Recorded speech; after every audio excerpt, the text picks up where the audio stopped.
ini baru nongol. Iya, kalau di atas ada kok teman-teman ya. Oh gitu. Halo Mas, Gimana, apa Mas? kabar Mas Her? Alhamdulillah baik.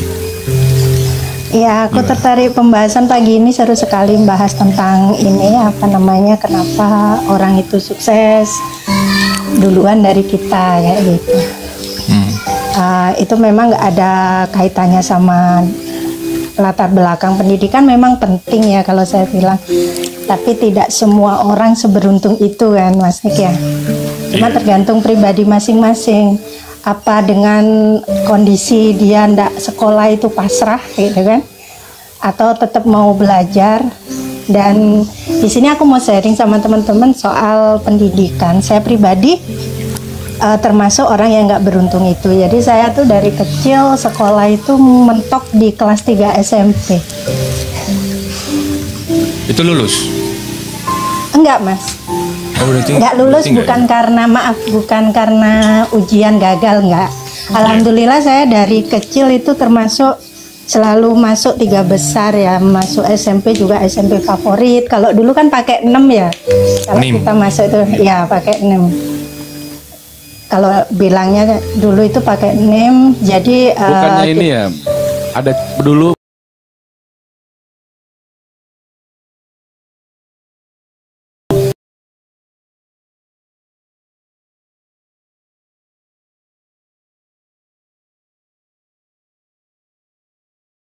SMP dulu saya masuk di ranking 10 besar tingkat kabupaten kan. Jadi untuk SMP-nya itu saya berdasarkan NIM itu. Jadi jalur prestasi memang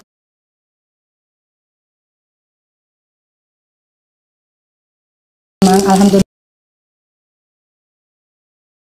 Kalau yang nggak tahu GNOTA. Iya, GNOTA itu gerakan orang tua asuh. Dinas Batara itu program pemerintah. Alhamdulillah dulu saya juga dapat. Nah, kenapa saya bisa putus sekolah gitu? Padahal cita-cita saya tinggi banget gitu. Ya dari kecil punya cita-cita itu jadi perawat. Tapi alhamdulillah sih, walaupun apapun gitu kan, apapun itu, detik ini saya juga merawat orang-orang yang sakit gitu kan. Tanpa itu gitu. tanpa itu, gelar ya? Tanpa gelar. Tanpa gelar, tapi alhamdulillah sudah banyak membantu orang gitu. Intinya saat saya karena kondisi saya dulu, saya tidak ingin merepotkan orang lain gitu kan. Ketika saya belajar kelas 3 itu saya sempat ada eksiden gitu istilahnya. Saya tidak pengen, pokoknya saya putus gitu, sekolahnya putus dengan cara yang saat itu menyakitkan sih. Yang saya sempat juga mengalami fase-fase putus asa kayak gitu, pernah gitu. kasih Kak Dini. Karena saya menganggap pendidikan tuh penting banget, jadi ketika saya nggak bisa itu saya sempat putus asa. Tapi kembali lagi kita nggak bisa menyikapi kalau saya nggak sekolah nanti saya jadi apa gitu kan. Kalau kondisi sudah bagaimana kita mencari solusi kan kayak gitu. Ada di titik kayak gitu, saya sering baca buku. Kalau ada buku koran, zaman dulu kan masih banyak koran ya. Iya. Ya, untuk membuat otak kita itu tidak stagnan atau kalau boleh dibilang nggak mati itu otak kita. Jadi kita bisa belajar dari mana aja gitu. Sempat juga yang saya paling suka ikut seminar-seminar itu. Otung di Semwaringin itu aku pernah juga gitu menyisihkan uang sedikit demi sedikit tuh untuk ikut seminar-seminar besar kayak gitu. Demi apa ya? Kita upgrade diri, kita sadar kemampuan kita, pendidikan kita bukan sarjana atau apa gitu. Jadi bagaimana kita memantaskan diri gitu, sehingga kita dengan circle kayak gitu ketemu orang-orang yang pesertanya Tung Disem tuh pasti orang-orang yang pendidikannya luar biasa kan Mas Her, kayak gitu kan. Jadi kita bisa mengupgrade circle pertemanan kita dari situ gitu. Saya ketemu pengusaha-pengusaha, akhirnya saya sempat dipercaya untuk pegang perusahaan gitu kan, perusahaan pariwisata cabang Bali, itu dia dari situ. Kalau ditanya latar pendidikan saya apa, kuliah di mana, saya dengan enteng aja menjawab saya nggak kuliah, saya kuliah di kuliah kehidupan gitu. Karena kan pendidikan tidak hanya dibatasi dengan tembok kayak gitu. Iya, betul, betul. S2, SD, SMP bilang. Iya, boleh sih kadang bercanda seperti itu, Mas. Tapi saya nggak mau nanti diusut-usut kalau oh kuliahnya di mana, lulusan tahun berapa gitu kan? Serius banget, Orang Mas. sekarang kan kayak gitu. Tapi saya bangga gitu ketika kita sudah di situ harus review interview orang-orang yang masuk ke perusahaan saya itu yang notabene rata-rata S1.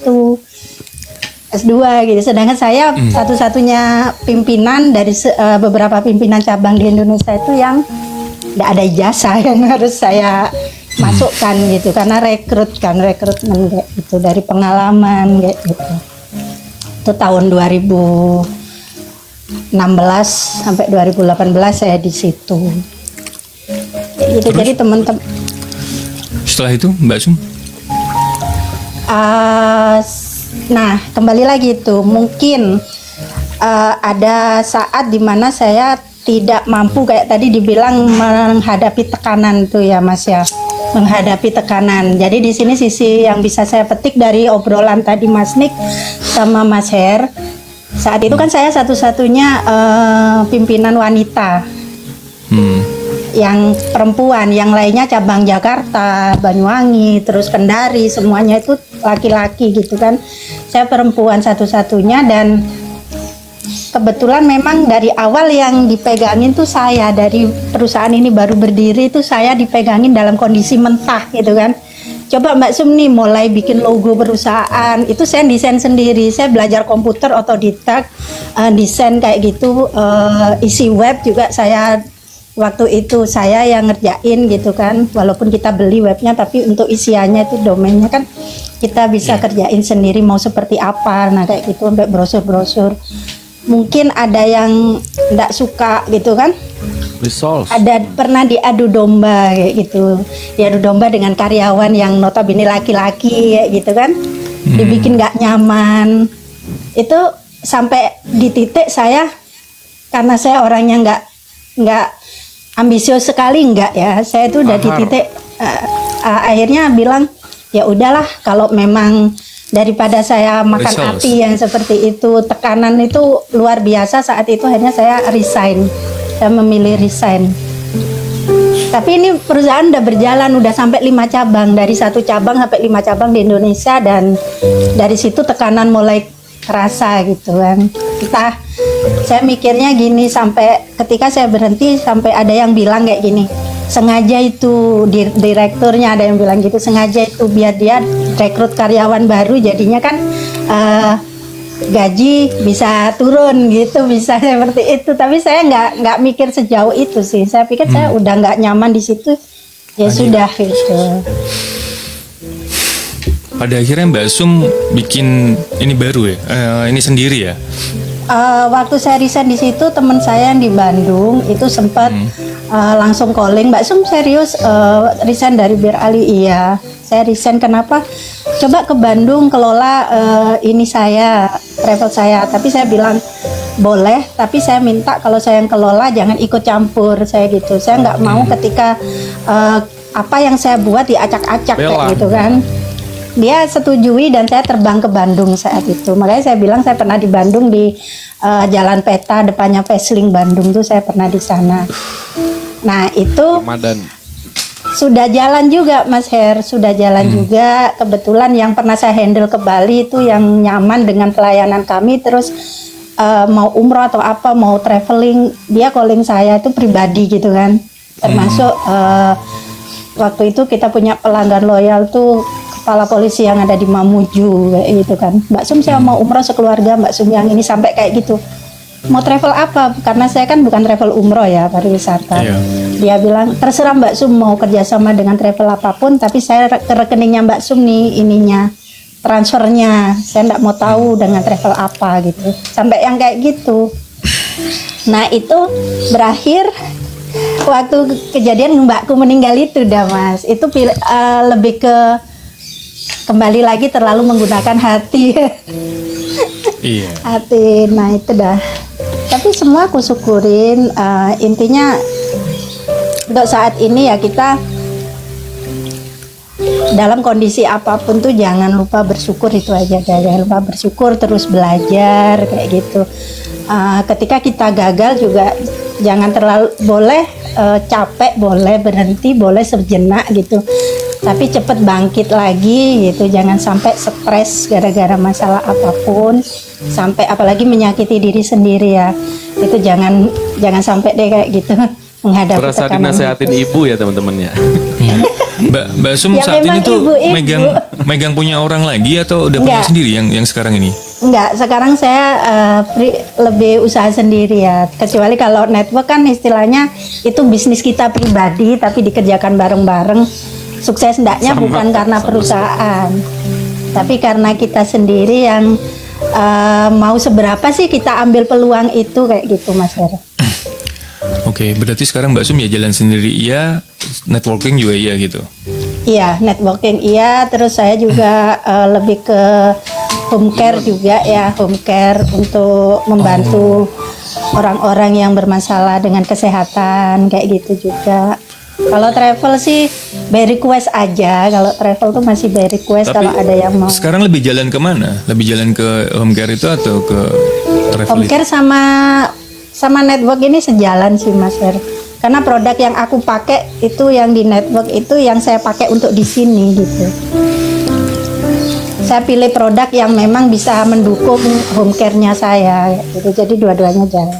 Oke. Tapi Berarti aku nggak yang Berarti bisa diambil kesimpulan sebenarnya itu untuk pendidikan kita merasa ada dan nggak ada itu berarti semua kembali lagi dari kemauan kita ya.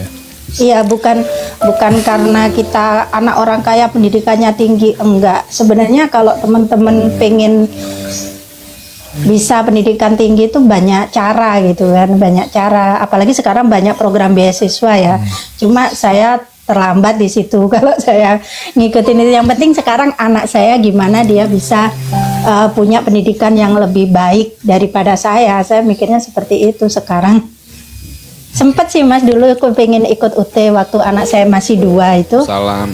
masih kecil-kecil. Kan saya SMP nih, saya ikut kejar paket kan sempet. Tapi ya kembali lagi memilih pasangan tuh jangan salah gitu loh. Kita harus mengenali pasangan tuh.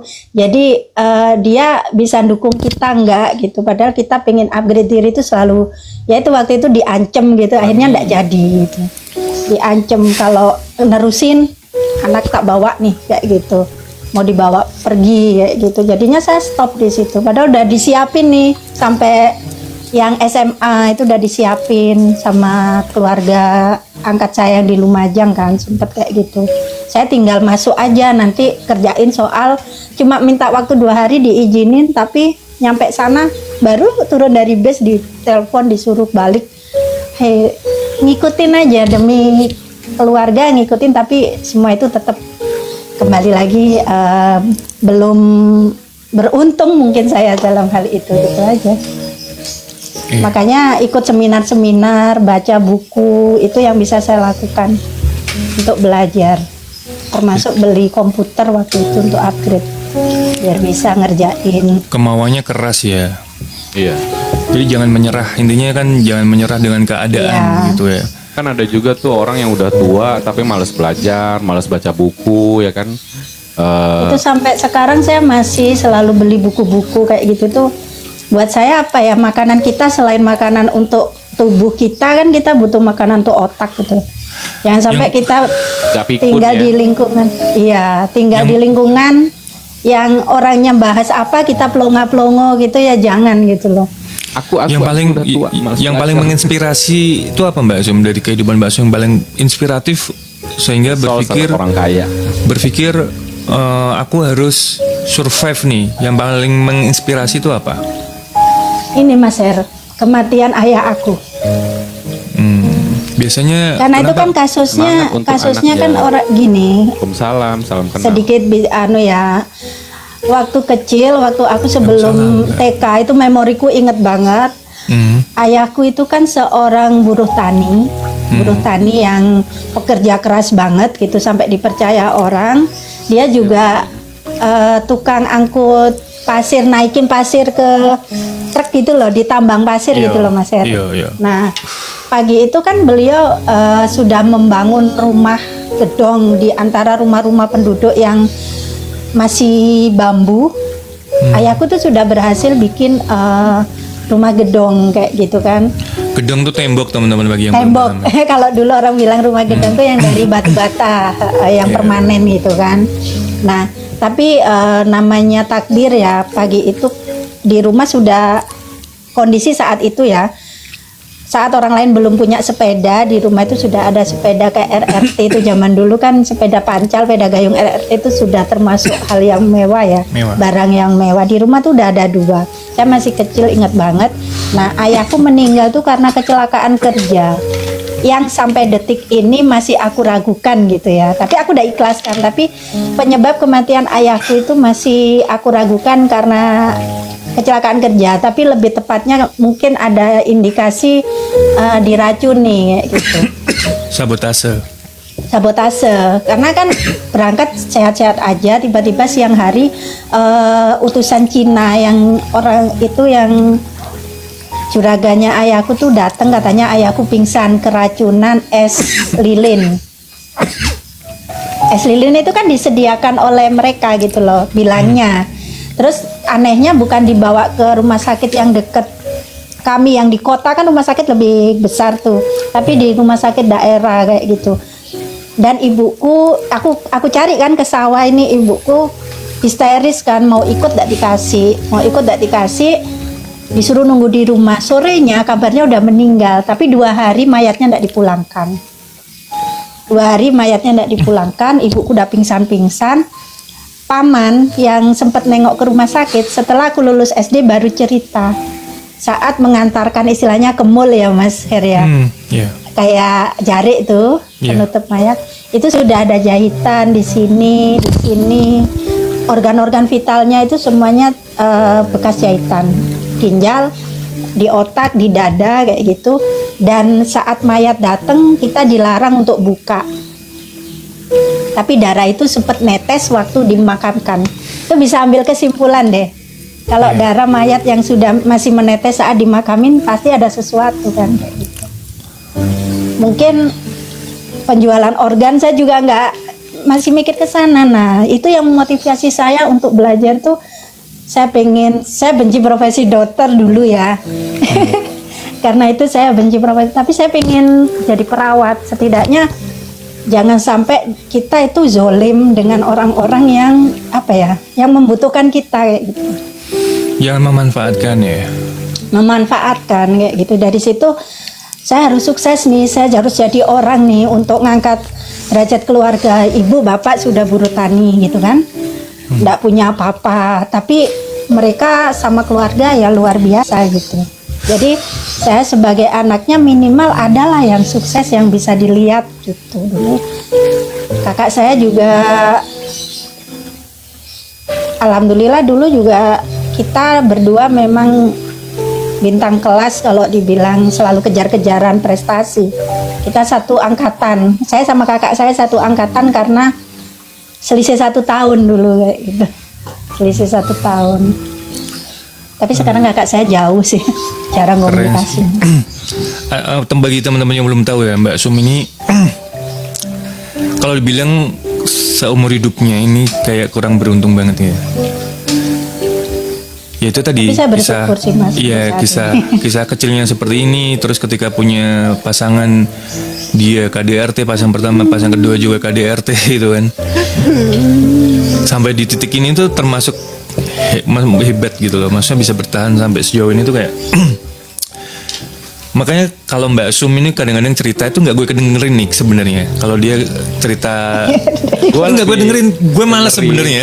Iya, karena kita belum tentu. Kan saya niatnya nggak curhat. Iya, maksudnya kalau sebelum ini kan kita udah kenal kayak Kayaknya maksudnya. berat Iya. banget gitu ya. Iya, kayaknya. kayak Aduh, gue mau ngasih nasihat tuh nggak bisa, ngasih masukan nggak bisa karena cobaannya tuh bener-bener yang kayak udah beruntun Iya. gitu loh.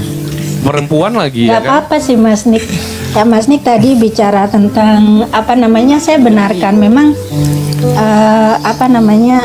intinya kita harus nerima dulu apa yang digariskan gitu kan. Ya. Sepahit apapun terima, ikhlasin, syukurin, baru kita bisa belajar untuk menarik lebih banyak kayak gitu kan. Belajar lagi kan, hidup itu memang belajar kan gitu. Iya. Salah. Belajar melepaskan untuk mendapatkan yang lebih Yang banyak. lebih. Jadi kita melepaskan, jika kita nggak bisa hidup di bayang-bayang masa lalu kayak gitu, hidup di bayang-bayang masa lalu sampai kapan ya gitu kan. Mau nangis bener. sampai kapan gitu. Walaupun kita ya perempuan identik nangis, tapi menangis ini bukan buat merengek-rengek pengen dikasihani, enggak. Yang Tapi ketinggalan untuk live ini bisa melepaskan dilihat di YouTube ya. hormon-hormon yang toksit gitu di tubuh kita, udah enggak apa-apa, nangis aja. Tapi cukup kasih batasan sampai berapa lama sih kita akan down gitu. Kalau 3 bulan itu sudah cukup, habis itu bangkit lagi ya gitu. Nggak usah Fase terlama Mbak Sum down tuh berapa lama dalam 3 hidup? bulan aja. Itu Setiap yang masalah yang yang serius itu 3 bulan. Yang mana itu masalah yang mana? Yang pertama sebenarnya. Yang pertama, kalau yang kedua itu lebih ke gini. Kok saya harus ngalamin lagi sih? Suami pertama ya, yang lebih bikin down itu yang suami pertama ya. Itu Iya, 3 bulan itu kan. butuh waktu 3 bulan. Nah, Ya 3 bulan aja. Dino. Yang saya kayak, karena kan anak-anak itu sebenarnya nggak langsung saya pegang semua gitu Mas. Sempat dipisahkan dulu saya tuh kayak gitu. 3 Udah bulan. harta saya lepas. 3 bulan tuh menurut kalian tuh lama nggak? Lama atau cepat teman-teman untuk masalah seberat itu? Kalau menurut lu nih Kalau punya masalah seberat itu 3 bulan tuh lama sih. lama apa cepat? Menurut kalau misalnya masalah gue beruntun kayak gitu lama kalau menurut gue. Enggak, yang pernikahan pertama itu karena gini Mas Nick, saya kan enggak siapa-siapa, mikirnya seperti itu dulu kan, enggak punya siapa-siapa, cuma Allah. Ya seperti Mas Her bilang, mungkin terlalu ekspektasinya terhadap seseorang tuh terlalu tinggi. Ya mungkin waktu itu wajar, aku menikah kan di usia yang relatif muda ya, tanpa pacaran. Saya orang yang nggak pacaran, tadi ada yang di situ memang lebih ke kenal, ada yang berniat baik, aku nikah dan berusaha memberikan sepenuhnya apa yang saya bisa kayak gitu kan. Apapun saya turutin, termasuk ketika saya mau upgrade diri, dia larang pun saya harus melepaskan itu demi pasangan kan gitu, demi mempertahankan rumah tangga. Tapi sebagai seorang ibu, skill parenting kan tetap harus dimiliki. Jadi aku Nah itu. tetap kadang-kadang kayak gitu. Kita kan Iya. mendidik, kita ada madrasah pertama buat Ya anak-anak perempuan kan. tuh begitu, maksudnya tuh di ukuran perempuan ya. Ya buat teman-teman ya jangan lupa di subscribe YouTube aku Nick Carter. Nanti live-nya ada di sana. Mungkin yang belum subscribe ya, live recordnya ada di sana. Ya kalau perempuan itu kan komplit ya. Dia harus memikirkan keluarganya, anaknya, belum permasalahan hidupnya, belum pekerjaannya, belum isi rumahnya gitu. Gitu kan. Jadi 3 bulan gue pernah bermasalah sama orang tuh seminggu itu berasa lama loh. Gua ya, maksudnya kenapa 3 bulan gua ngerasa lama, itu masalahnya kan complicated ya gitu. Nah kenapa gue bilang lama, karena gue pernah bekerja, gue pernah investasi, gue ditipu orang gitu kan, terus habis itu temen gue fitnah gue gitu. Itu seminggu aja gue, kalau mental gue nggak kuat, gue ngerasa kayak pengen bunuh diri gitu loh.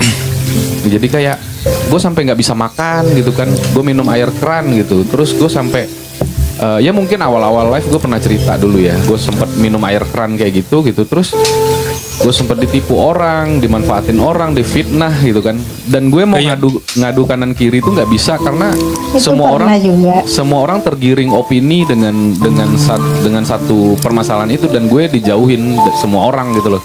Nah itu kalau gue nggak kuat mungkin gue bisa bunuh diri, karena gue di Jakarta sendiri gitu kan, gue tinggal sendiri, waktu itu masih ngekos, terus nggak ada apa-apa waktu itu, zaman ya BlackBerry lah gitu kan, terus nggak ada kuota, nggak bisa ngapa-ngapain gitu, tinggal mati aja gitu loh. Enggak, maksud gue itu untuk ukuran masalah seberat itu 3 bulan tuh move on-nya termasuk cepat atau lama gitu. Kalau menurut gue sih cepat. Ya kalau menurut gue sih lama, karena gue udah ngebayangin posisi itu, gue mungkin stresnya minta ampun karena tingkat stres gue tinggi gitu. Jadi Iya, untuk permasalahan itu Ketipu ya lama Mas nih. Nik. Saya pernah investasi kayak gitu kan ratusan juta saat itu. Sebenarnya sama suami waktu itu. Tapi gimana kita diposisikan karena kita sempat setujui, terus kita disalahkan, dibilang menghabiskan uang, padahal bukan saya yang transfer dia gitu kan. Dan itu sampai sekarang itu masih dijadikan bahan omongan ke anak-anak gitu kan. Kalau masalah uang ekonomi oke, fine, saya ndak akan mikir gitu. Aku pikir mungkin ada uang kita yang kita kurang sedekah, mungkin ada jalan yang kita nyarinya gitu kurang bener. Jadi cara Allah ngambilnya plek gitu. Kalau masalah uang saya bener-bener udah nggak ini. Tapi tadi bilang 3 bulan karena saat bercerai saat itu anak-anak itu dibawa semua. Harta semua saya nggak disisakan, anak-anak saat itu dibawa, yang saya sempat putus hubungan sama sekali, nggak bisa ngubungin anak-anak, yang sama saya sampai meluk boneka gitu tidur karena kan lepas ASI anaknya dibawa.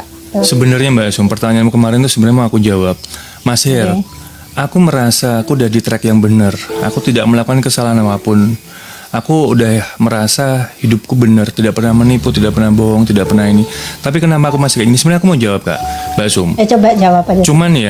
Cuman ini mungkin agak sedikit perlu pemahaman yang lebih ya teman-teman ya. Jangan di-cut dulu. Jadi gini. Kita dengarkan. Kita percaya karma atau enggak itu urusan masing-masing. Tapi karma itu ada yang bawaan. Jadi kita terima karma dari leluhur kita, atau karma perbuatan kita yang instan, yang sekarang. Nah, ketika karma dari leluhur itu datang, itu akan ada orang yang terpilih untuk memutuskan karma itu. Lah, biasanya orang yang terpilih itu model-modelnya seperti ini. Lah, bisa jadi Mbak Sum ini sebagai pemutus karma yang nanti keturunannya itu nggak akan menerima hal seperti ini lagi. Ya cukup berhenti di Mbak Sum. Makanya kita menerima itu dalam artian gini, nggak apa-apa deh gue susah, yang penting turunan gue nggak susah gitu. Kita kadang-kadang harus berpikir seperti itu. Tapi percaya atau enggak, itu memang iya kalau menurutku ya. Karena aku sendiri, aku pelajarin, aku ngalamin, aku ngobrol sama teman-teman yang mungkin lebih ngerti, yang lebih duluan masuk ke ranah situ. Itu memang ada. Makanya kalau kita merasa kita baik-baik saja, kita nggak pernah melakukan kesalahan atau apapun, kenapa tiba-tiba hidup kita jadi seperti ini? Itu sebenarnya seperti itu. Ya, kemarin sempat denger itu Mas Her bahas itu ya. Iya kan? Siapa kemarin tuh? Iya, aku tadi malam pun juga sempat. Aku tuh sebenarnya mau ngasih jawaban ke Mbak Sum tuh, aku harus meyakinkan diri dulu dan matang validasi ke orang yang lebih ngerti, yang lebih paham banget gitu. Sebenarnya detailnya banyak Mbak Sum. Tapi intinya itu tadi. Kadang-kadang seseorang itu yang merasa seperti itu, gue nggak ngapa-ngapain untuk gue sial terus ya itu. Ya itu dia sebagai pemutus karma. Insya Allah nanti ke bawahnya anaknya, cucunya udah gak akan mengalami lagi. Kalau dibilang, ya kan nih, kalau dipikir-pikir seumur hidupnya tuh nggak pernah bahagia gitu, iya nggak sih? Ya kan, dari kejadian masa kecil seperti itu, dengan pendidikan yang berhenti di sekian, ayahnya meninggal, terus punya suami 1 KDRT, suami 2 KDRT, terus punya pekerjaan juga diganggu gitu kan. Itu kayaknya nggak berhenti itu ujian itu loh. Tapi kalau menyikapinya benar, dengan menyikapi kita benar, insya Allah nanti putus gitu loh. Tapi kalau kita menolak dalam arti enggak, gue nggak mau, gue akan menjadi orang yang sukses dengan berbagai cara. Lah, kadang-kadang orang mengambil jalan pintas untuk itu. Bisa jadi dia sukses, memang punya banyak materi, tapi kan akan berlanjut nanti. Jadi ada gitu juga sedikit tambahan gini ya. Kadang kita tuh ngejalanin sesuatu sekarang itu dengan apa yang kita jalanin sekarang itu, kadang itu kita nggak mau. Jangan-jangan ini tuh doa dari leluhur kita berada di posisi kayak sekarang gitu loh. Jadi itu ini kalau menurut gue ya, persepsi gue juga gitu. Jadi misalnya gue jadi artis nih gitu. Gue kan main FTV gitu kan, jadi artis. Sedangkan keluarga gue tuh nggak ada yang jadi artis gitu. siapa tahu doa leluhur gue tuh dulu tuh pengen jadi artis gitu loh. Jadi Belum kesampaian, jadi dikabulinnya lewat turunannya dia gitu. saat Bisa. boleh jadi seperti Makanya dengan beratnya perjalanan gue gitu kan, ya yang pada akhirnya gue harus memutuskan rantai itu gitu loh. Maksudnya dan gue harus ngejalanin gitu. Makanya apapun kondisi gue di bawah atau di atas, ya siapa tahu gue ngalamin karma dari orang tua gue. Kalau enggak mungkin doa dari orang tua gue yang nggak kesampaian, dan yang pada akhirnya baru kesampaian jadi artis gue gitu loh, bukan kakek gue atau orang tua gue gitu. Jadi mungkin bener gitu, maksudnya antara kebaikan dan karma itu apa yang kita kejalanin sekarang itu siapa tahu dari polanya leluhur kita gitu loh. Ininya energinya gitu loh, buat baik atau buruknya kan kita nggak tahu, bisa jadi makanya adabnya kita itu, kita ini kan manusia bukan tiba-tiba hidup seperti ini. Kita tuh ada leluhur kita teman-teman. Jadi kakek kita, terus buyut kita, canggah kita, dan ke atas. Itu tuh adabnya kita. Kita harus mendoakan. Nah, mendoakan. Lah, kalau misalnya kita nggak mendoakan, bayangin ya, kita ini hanya akan dikenal sampai cucu kita. Di bawah cucu kita udah nggak kenal kita, udah nggak kenal saya kita. Saya nggak tahu nama kakek saya nggak pernah tahu nama kakek dari ibu, dari kakek dari ayah. Jadi kayak kepaten obor. Kalau orang Jawa bilang putus rantai itu saya alami. Saya taunya nama ibu saya, ayah saya, nenek saya yang dari bapak aja yang tahu. Selebihnya saya nggak tahu. Jadi ketika kemarin bikin namaku kan cuma satu kata nih, Suminah gitu kan. Ketika bikin paspor, ya kan, paspor untuk umroh kan harus 3 suku kata. 3 kata, bukan 3 suku kata kan. Saya bingung, bin ayah saya, kakek saya siapa gitu. Jadi nggak saya ngalamin itu. Jadi kakek saya siapa? Saya harus kemana bertanya. Sedangkan paman-paman, bibi-bibi itu sudah nggak ada semua yang dari saudara ayah. Dari ibu apalagi nggak ada. Jadi bingung saya juga. Jadi saya kasih, karena saya cucunya Nabi Muhammad, ya udah kan saya kasih Ahmad gitu kan. Nama lain dari Muhammad tuh ya, oh ya serius itu, paspor saya ada itu. Nggak apa-apa. Gitu. Jadi memang adab. Jadi gini aja deh. Kita ini kalau tidak ada yang mendoakan, terus siapa lagi? Orang lainnya mendoakan. Kalau kita udah mati. Jadi kita mendoakan ya di jamaah aja kalau saya gitu dah. Kalau cucu kita mentok di cucu. Terus setelah cucu udah nggak kenal kita lagi, nama kita aja nggak ngerti. Lah terus siapa yang mendoakan? Memang jamaah iya, boleh dan itu sah gitu. Tapi kan bagian dari adab, maksudnya bagian dari adab itu kan doa kita tuh nggak serta-merta langsung tembus. Percaya atau enggak? Benar. Doa kita nggak serta-merta langsung tembus, langsung dikabulkan, enggak. Itu tuh ada kayak fasenya, prosesnya gitu. Dihususkan. Iya. Harus kayak. Jadi penghormatan kepada leluhur kita tuh bukan musyrik ya guys ya, bukan musyrik, bukan apa, tapi ya enggak. Apa ya? Ya hal itu tuh memang percaya nggak percaya ya memang ada gitu loh. Emang harus Mas. Emang harus. Tuntunan kita kan sebagai adab kan, makanya jangan sampai berpikir kita doa ngapain lewat ngususin orang lain, kita langsung sama Allah ya bisa aja. Cuma kan kenapa Nabi kita harus nabinya dulu, ininya dulu, wali-wali, baru orang-orang alim ulama gitu kan. Karena kita berharap dengan wasilah beliau-beliau gitu doa kita nyampe kan.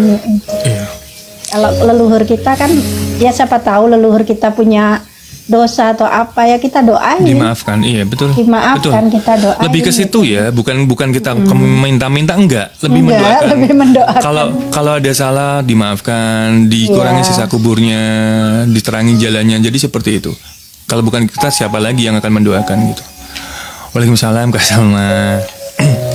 Gitu ya. Yaitu kalau menurutku kayak gitu Mbak Sum. Makanya kalau Mbak Sum udah berpikir, ya udah deh, aku menerima keadaan yang aku terima saat ini dan seterusnya itu udah bagus Mas, udah benar-benar udah di titik yang mungkin manusia lain masih mencari hal itu gitu loh. Masih banyak yang belum bisa menerima dengan keadaan yang sekarang ada gitu loh. Kadang-kadang aku berpikir seperti itu, kenapa gue begini, tapi ya udah gitu. Setelah aku tahu jawabannya, akhirnya ya udah gitu. Aja, gitu. Iya, sempat yang mikir kayak gini sih Mas. Asal tahu ya, di keluargaku itu nggak ada kasus bercerai.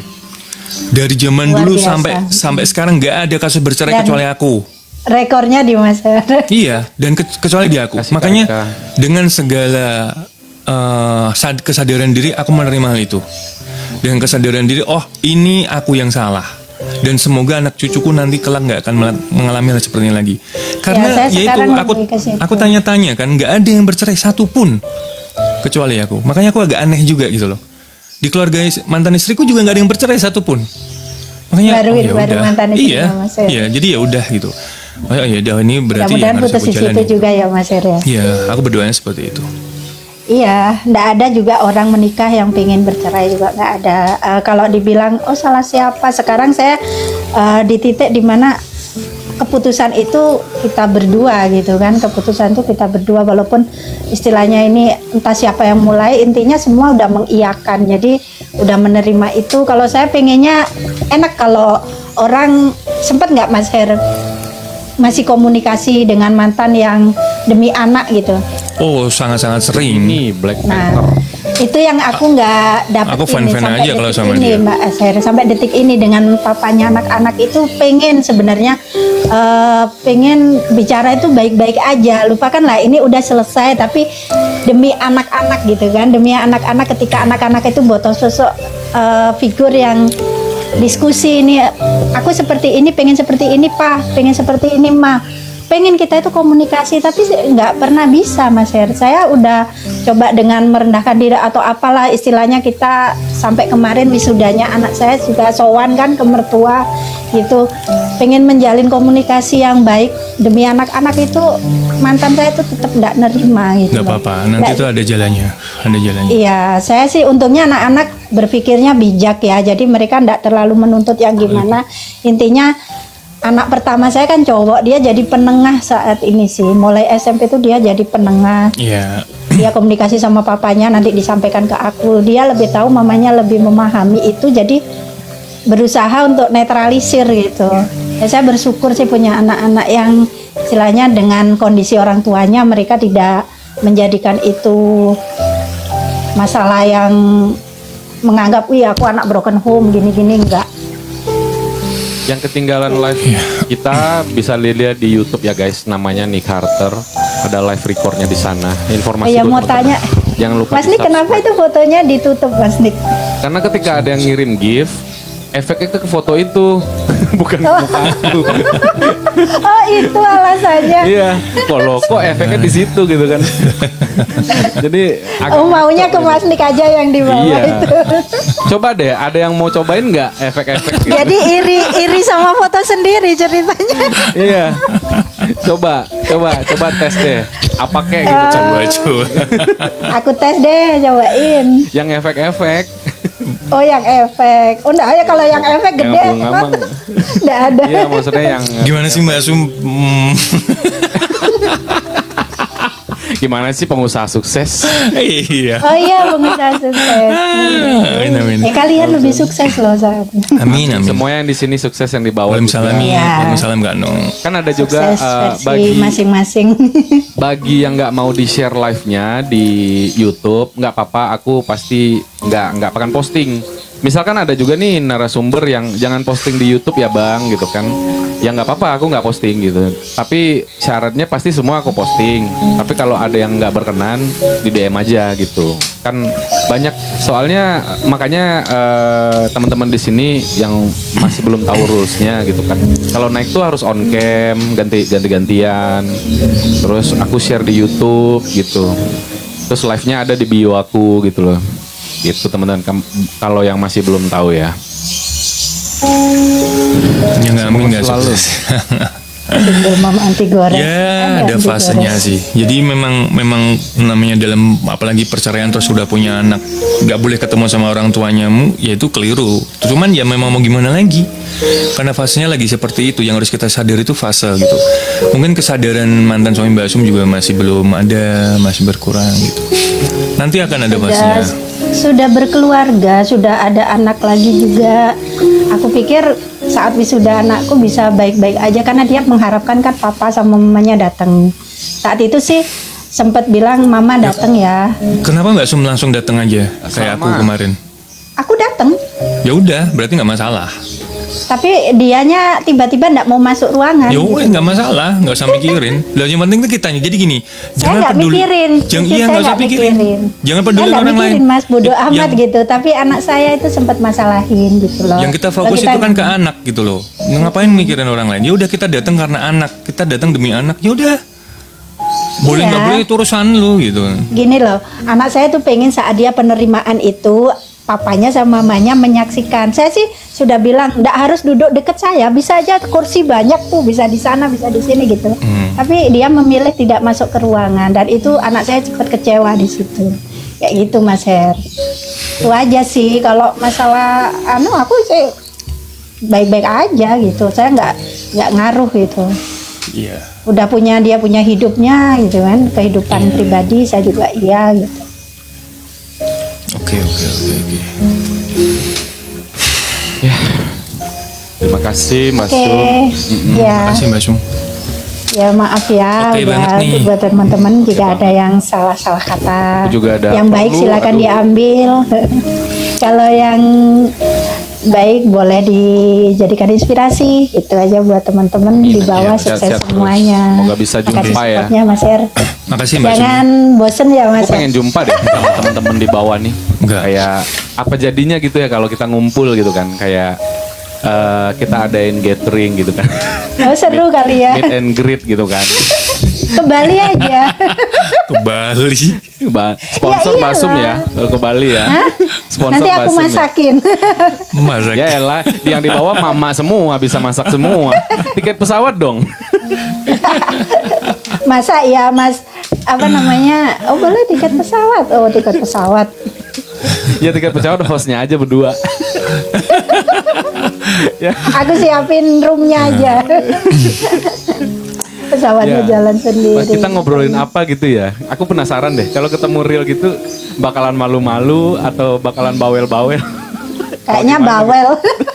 Kayaknya bawel ya. Mama semua Bawel ya. kayaknya. Apalagi mereka yang di bawah yang naik ini sebenarnya gregetan, mungkin pengen nyubit pipinya Mas Nick atau pengen apa sama Mas saya bisa jadi itu. Ya teman-teman. Ibu-ibu semua. Wah, aku nggak Banyak kan dikasih. Agi. Siapa yang ngirim? Aku nggak Kak dikasih. Kak Salma. Makasih Tante. Aku mau yang sama. Disclaimer. Iya di Bali Sebisa Kak mungkin sayangku memberikan saya di sesuatu Bali. tanpa Gara-gara mengirim Mbak opini. Sum. Ya beda. Aku pikir mau dicubit pipinya. Cubit semua itu. Iya, sebenarnya tuh maksud kita tuh apa ya? Bukan menggiring opini atau kita berusaha untuk nggak ke situ, tapi memang kadang-kadang kita susah guys. Jadi untuk mengetrit banyak orang itu memang kadang-kadang kita harus netral dulu, terus nggak punya kepentingan apa-apa gitu. Tapi kadang-kadang ya kita maaf ya, kadang-kadang kita masih saling keceplosan, masih salah jalur kadang-kadang.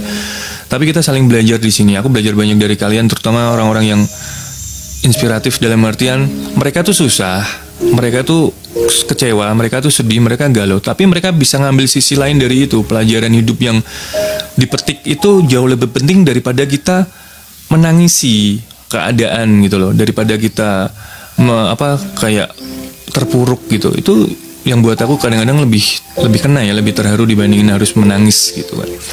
Namanya manusia itu ya namanya manusia kalau sebenarnya kalau mau nangis aja sebenarnya ya, karena itu salah satu bagian dari ngeluarin energi yang nggak baik, energi negatif. Tapi ya jangan nangis terus-terusan gitu, jangan diratapi gitu, Jangan meratapi. gitu sih. Nangis Sama boleh. kalau kita kehilangan Pasin gitu. kehilangan orang yang kita sayang, misalnya meninggal atau apa, menangis wajar, tapi jangan meratapi. Realistis boleh, tapi hatinya juga dipakai gitu. Kadang orang ya realistis tapi hatinya nggak ada empati gitu loh. Ya dia salah ya salah gitu, langsung dimarahin gitu kan. Gitu. Jadi gunakan sesuai porsinya ya Mas. Ya. Jadi kalau nggak salah ada juga kenapa ada orang yang julid, yang barbar, yang kata-katanya dan tidak ada empati dia. Empati iya. Padahal sebenarnya yang disampaikan tuh benar gitu loh, realistis gitu kan. Tapi empatinya nggak ada, yang akhirnya value-nya tuh berkurang. Bukannya malah adem, tapi malah makin panas gitu loh suasana. Bukan memotivasi, tapi malah menjas gitu, memvonis gitu. Iya gitu. Bila bikin orang lain sakit hati.